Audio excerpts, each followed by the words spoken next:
Assalamualaikum warahmatullahi wabarakatuh. Salam sejahtera bagi kita semuanya. Alhamdulillahirobbilalamin. Kawan, bertemu kembali bersama channel YouTube Kuliah Bisnis 10 Menit. Channelnya motivasi untuk rakyat kecil atau wong cilik. Kali ini kita akan membahas terkait masalah dispensasi nikah. Apa itu dispensasi nikah?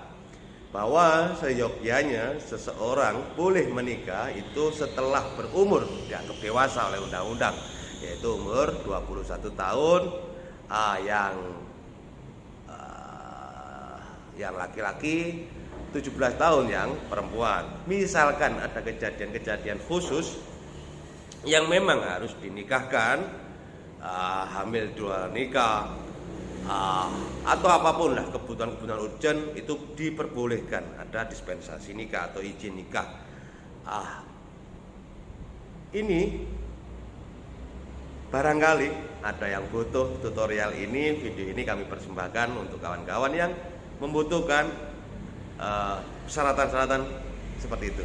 Jadi tonton terus video ini, jangan di skip, jangan diloncat-loncat agar lebih paham. Kalau sudah paham,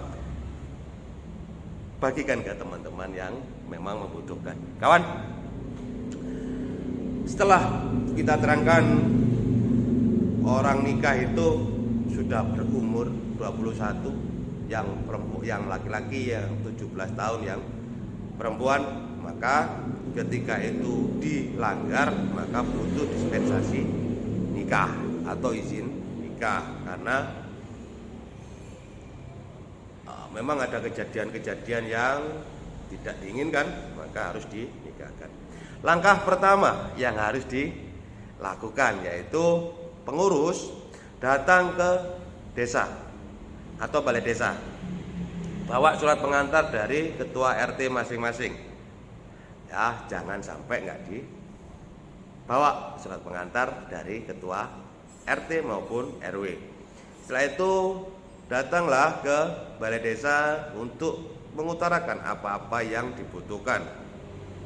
Ya, surat pengantar itu akan berbunyi apa keperluannya, mana tujuannya. Di balai desa nanti ketemu sama operator ataupun kasih pelayanan agar dibuatkan surat pengantar untuk mengurus dispensasi nikah. Setelah itu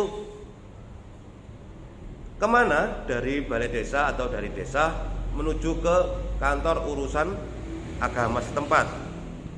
Biasanya tempatnya di dekat-dekatnya kecamatan masing-masing, ya, di area-area situ. Nggak sampai lebih dari 50 sampai 100 meter kalau di sini. Di kecamatan, cover areanya itu biasanya loh ya, enggak semua, cuma biasanya itu dekat sama kecamatan, KUA masing-masing. Setelah itu dari KUA menuju ke kecamatan. Lah, di kecamatan itu akan diberikan form lagi untuk dibuatkan surat pengantar untuk ditandatangani oleh Pak Camat. Setelah itu kembali ke KUA setempat untuk memberikan surat pengantar tadi. Itu selesai tahapan itu ya. Yang harus dilakukan yaitu persiapan data-datanya adalah surat dari KUA nanti akan mendapatkan surat pengantar perkawinan yang kodenya itu N1. Jadi di pojok atas kanan itu ada kode surat N1. Itu surat pengantar perkawinan. Lalu di lembaran kedua ada surat kehendak permohonan perkawinan. Itu N2 formnya. Jadi di pojok kanan atas ada tanda N2, itu permohonan kehendak untuk nikah. Setelah itu surat ketiga adalah persetujuan perkawinan antar pasangan atau kedua belah pihak calon mempelai, ditandai dengan N3, surat persetujuan perkawinan dari kedua belah pihak atau mempelai berdua. Itu N3. Nah, lalu ada lagi keluar formulir surat. Jadi nanti diberikan sekalian, ada surat izin perkawinan dari orang tua. Karena ini masih nggak cukup umur, maka harus ada surat izin dari orang tua. Itu ditandai dengan N4. N4 surat izin dari orang tua. Itu semua sudah disiapkan, tinggal tanda tangan. Lalu ada lagi surat rekomendasi perkawinan. Setelah itu sudah selesai semua dilengkapi, maka keluarlah surat rekomendasi perkawinan, ditandai dengan kode N7. Ya, syarat-syarat yang harus dibawa dari data diri para pengurus yaitu KTP fotokopi, KK fotokopi sebanyak 2 lembar agar nanti bisa buat file. Ya. Lalu lengkapi dengan akte kelahiran dari si kedua belah pihak atau mempelai berdua. Si A dan si B harus ada keduanya itu, KTP KK pihak laki-laki, KTP KK pihak perempuan, akte lahir pihak laki-laki, akte lahir pihak perempuan. Lalu fotokopi ijazah terakhir itu wajib dilampirkan juga sebanyak 2 lembar dari kedua belah pihak. Ya, karena ini musim COVID-19, maka ada tambahan syarat lagi, yaitu wajib melampirkan hasil swab ataupun antigen, insya Allah juga boleh. Ya, Pak penghulunya tidak akan mau kalau dia itu tidak melampirkan hasil swab. Takutnya nanti yang bersangkutan terhindap atau terinfeksi COVID-19. Jadi itu seperti itu ya. Itu tata cara untuk mengurus dispensasi nikah secara mandiri tanpa melibatkan orang lain. Kepingin ngurus sendiri. Nah, biasanya di desa masing-masing itu ada petugas pencatat perkawinan. Biasanya itu Pak Mudinnya. Kalau lewat Pak Mudin itu ada biaya untuk riwariwi, ya, untuk biaya administratif. Tapi kalau ngurus sendiri itu gratis. Ngurus sendiri gratis. Maka kalau bisa hal seperti ini uruslah sendiri, jangan menyuruh orang lain, karena apa-apa kegiatan ini pasti akan muncul biaya. Ya, nggak mungkin kita nyuruh orang nggak ngasih ongkos jalan, nggak ngasih ongkos makan, jasanya beliaunya untuk pengurusan tersebut.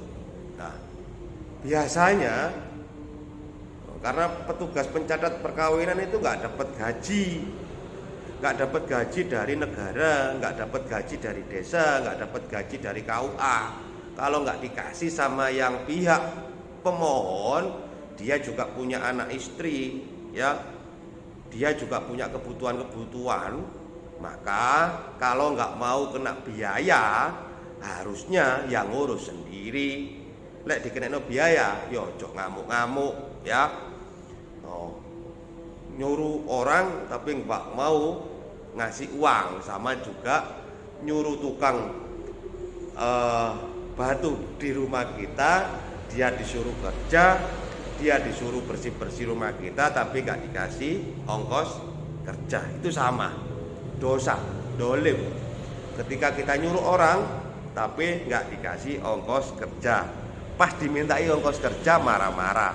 Padahal petugas pencatat pernikahan sekali lagi sepeser pun tidak dapat gaji dari desa maupun dari KUA. Dia itu mendapatkan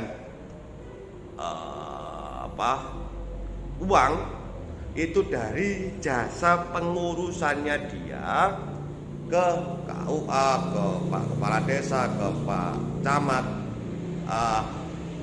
sampai dia akan hadir dalam pernikahannya pemohon.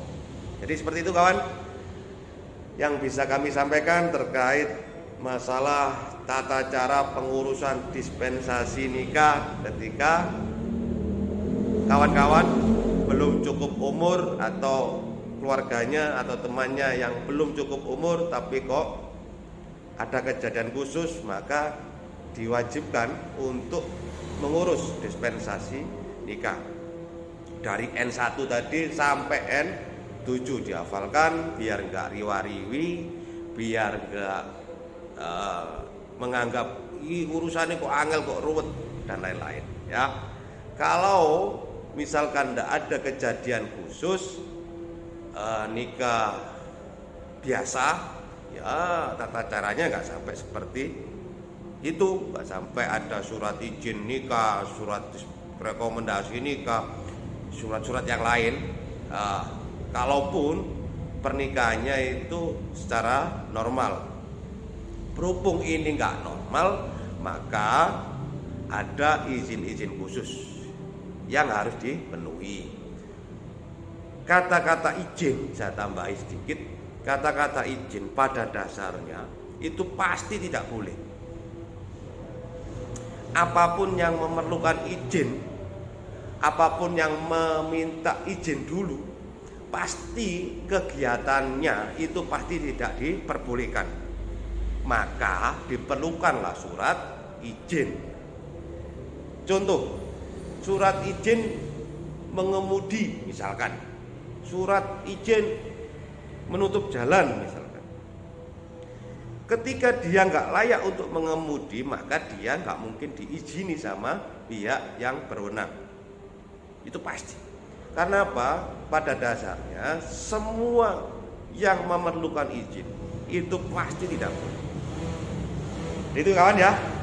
Biar nggak melebar, video ini nggak terlalu lama, biar nggak bosan, kita buatkan sedikit-sedikit, maksimal 10-20 menit, bahkan sampai 30 menit, tergantung topik yang dibahas.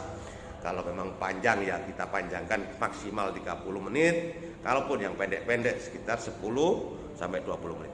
Dari kami Desa Sidoarjo, Kecamatan Gedek, Kabupaten Mojokerto, desa penuh kemandirian, penuh keberdayaan. Wabillahi taufik wal hidayah, wallahu muwaffiq amit thoriq. Wassalamualaikum warahmatullahi wabarakatuh.